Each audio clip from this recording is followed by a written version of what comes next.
What would Hollywood's brightest icons take with them to the grave? Behind the glamour, the scandals, and the flashing cameras, some of the most famous stars of the Golden Age left behind final wishes that shocked the world.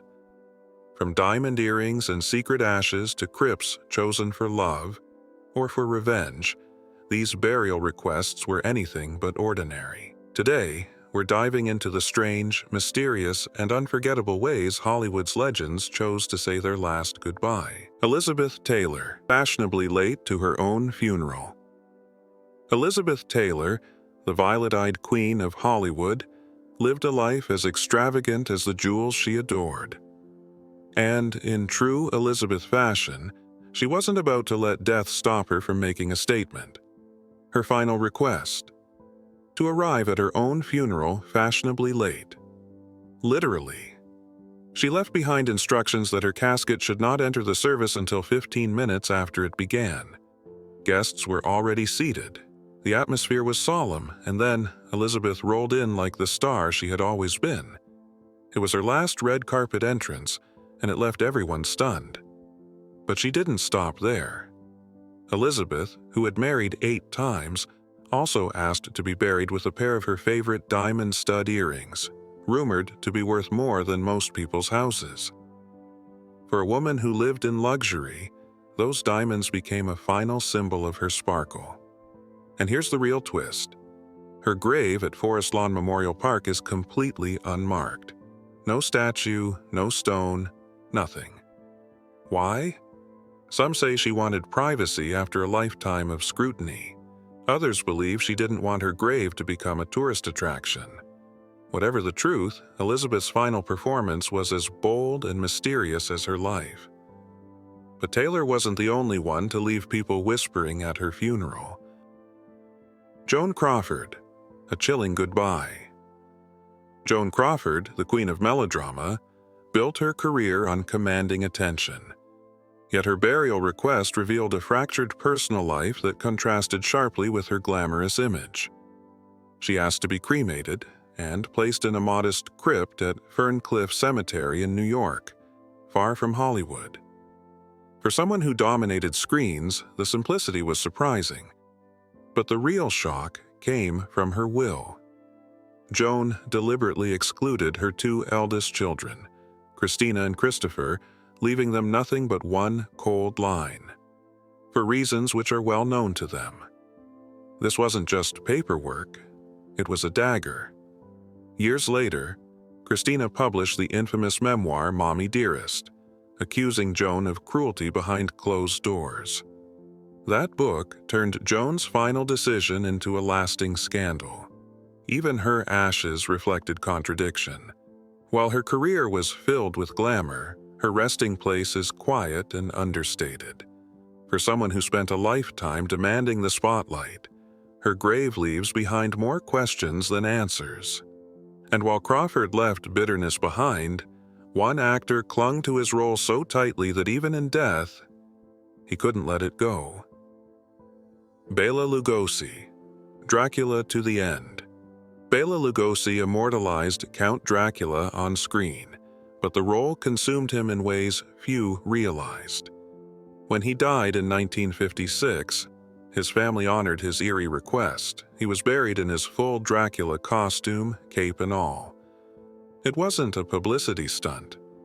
For Bela, Dracula wasn't just a role. It was the character that defined and haunted his entire career. Typecast and struggling with personal battles, Lugosi embraced the role in death the way he had in life. His funeral was modest, attended by only a handful of close friends and family. But once news spread that Dracula himself was lying in the grave, fans began to flock to Holy Cross Cemetery. His grave became a pilgrimage site for horror enthusiasts, turning his final wish into a haunting legacy. Others, though, wanted nothing theatrical, only a small, hidden reminder of love and guilt. Wallace Reid, A Locket of Guilt. Wallace Reid was once the golden boy of silent cinema, his face plastered on screens across the country. But behind the fame was a man broken by substance dependency, brought on by studio-prescribed painkillers after an accident. By the time he died in 1923, his reputation had crumbled. Yet his final burial request was heartbreaking.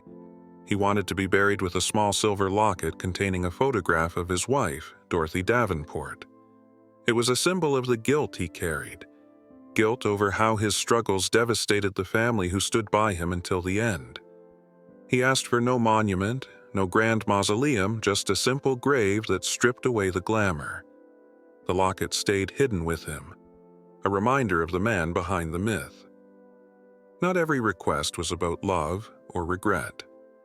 Some were pure eccentricity. Pola Negri, Valentino's ashes. Pola Negri, the dramatic silent film star, was no stranger to scandal, but her final burial request left people completely baffled. She claimed to possess a vial of ashes belonging to her former lover, Rudolph Valentino, the ultimate Hollywood heartthrob. Valentino had died decades earlier, and there was no official record of cremation. Yet Pola insisted she had them, and that they should be buried with her. Was she telling the truth, or was it one final performance? No one knows. But the mystery only added to her legend. Her grave in California reflected her European heritage, complete with ornate carvings and touches of old-world glamour. Whether or not Valentino's ashes were really inside, Pola turned her burial into yet another scandal. But eccentric doesn't even begin to describe Tallulah Bankhead. Tallulah Bankhead, bourbon, cigarettes, and a Bible. Tallulah Bankhead was as famous for her off-screen antics as for her on-screen performances.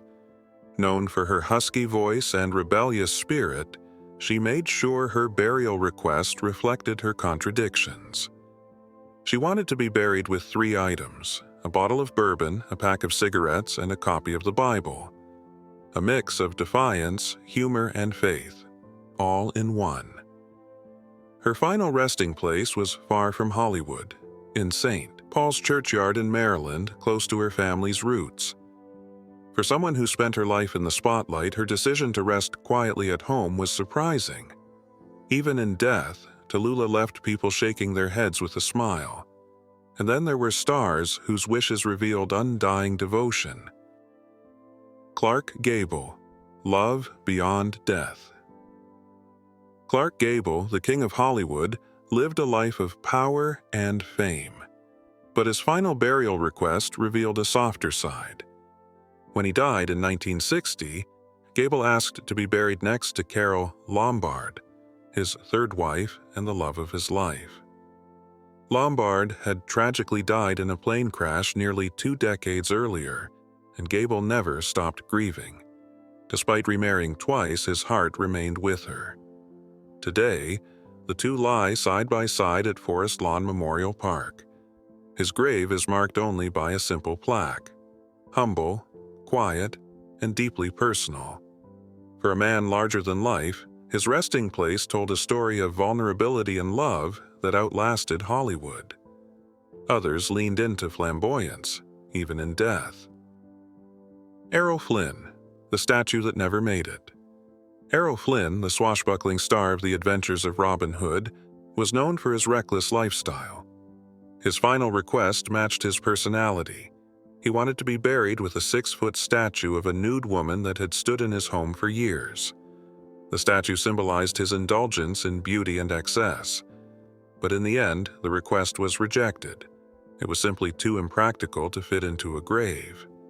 Instead, Flynn was buried with a simple marker. The flamboyant man who lived loudly was sent off quietly, though his wish revealed his unapologetic embrace of extravagance. And while Flynn's life was loud, Jean Harlow's end was pure symbolism. Jean Harlow, the White Crypt. Jean Harlow, the original blonde bombshell, died tragically young at just 26. Her final request was hauntingly beautiful. She wanted to be buried in a white gown, surrounded by white flowers inside a white marble crypt. It wasn't just a nod to her platinum image, it was her way of preserving innocence in death, after years of scandals and heartbreaks. Her crypt, often called the Taj Mahal of the West, was paid for by her devastated lover, William Powell. It became a shrine to a star who burned too brightly and too briefly. Others, though, simply longed for closeness to family. Mary Pickford, America's sweetheart at rest. Mary Pickford, once crowned America's sweetheart, had a burial request rooted not in fame, but in family. She chose to be buried in the Garden of Memory at Forest Lawn, alongside her mother and siblings. For one of the most powerful women in early Hollywood, her wish was deeply personal, a reminder of where her heart truly was.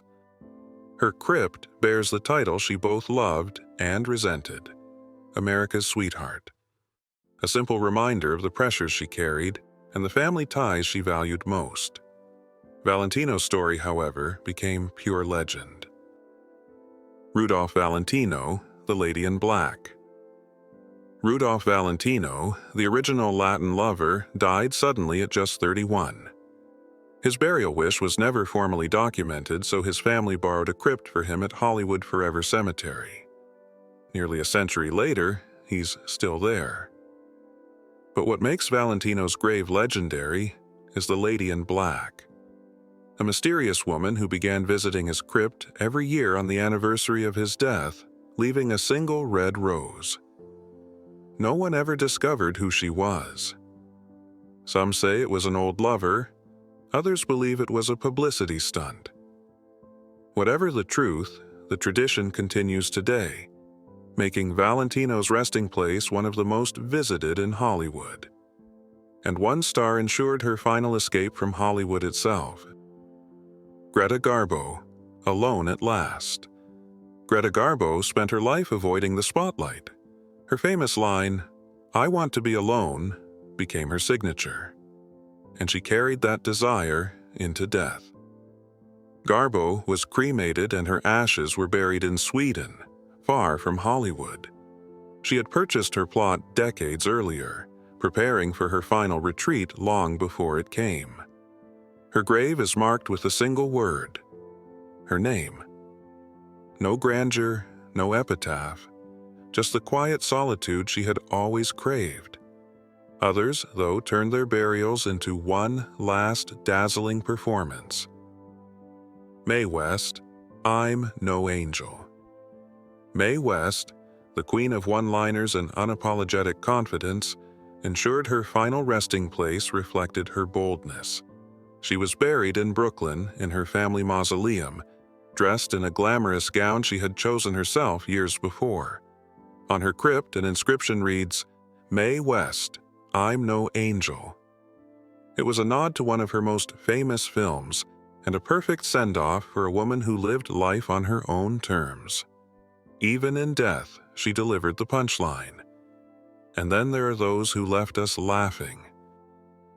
W.C. Fields, the Philadelphia Epitaph. W.C. Fields was Hollywood's king of dry wit. He often joked that his epitaph should read, "On the whole, I'd rather be in Philadelphia." When he died, his family did not honor that line. His grave at Forest Lawn is marked with only a simple plaque. But the irony wasn't lost on fans. Fields had spent much of his life mocking California, only to end up buried there forever.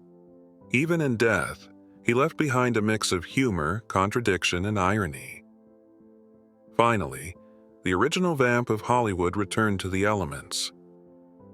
Theda Bara, Ashes to the Sea. Theda Bara, Hollywood's first vamp, built her career on mystery and seduction. Her burial request was just as unusual. She wanted to be cremated, and her ashes scattered in the Pacific Ocean, a rare choice for the time. But her family struggled to fulfill her wish. Her ashes were kept in an urn for years before finally being released into the ocean decades later. Adding to the mystery, nearly all of Bara's films were lost in a 1937 fire. Without her movies, her legend became even more elusive. Her burial, like her life, was steeped in intrigue. From diamond earrings and bourbon bottles to borrowed crypts and ashes scattered in the sea, Hollywood's Golden Age stars left behind final wishes that were anything but ordinary. For some, it was about love. For others, it was about performance, mystery, or even revenge. But in every case, their burials told us something we didn't know about the people behind the fame. Maybe these strange requests weren't about death at all. Maybe they were about control, one last chance to shape their story, even as the curtain fell. So next time you hear about a Hollywood legend, remember, the drama didn't always end when the cameras stopped rolling. Sometimes it followed them all the way to the grave. What do you think? Whose final request shocked you the most? Drop your thoughts below, and don't forget to like and subscribe if you want more untold stories from Hollywood's golden past.